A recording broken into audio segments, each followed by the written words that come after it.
Hello दोस्तों, में हम लोग जानेंगे इस कंपनी के बारे में। तो इस कमांड देख सकते हो 4% रिटर्न, 5 देख सकते हो 7% रिटर्न, 1 महीने में देख सकते हो 3% रिटर्न दिया है, 6 महीने में 3% क्रैश, 1 ईयर में 5% लॉस दिए हैं, 5 ईयर में देख सकते हो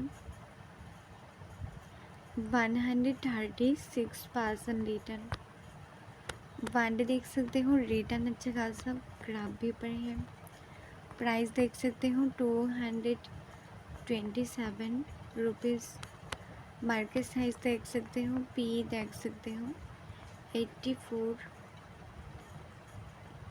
मार्केट ओपन हाई देख सकते हो। तो आज के लिए इतना ही।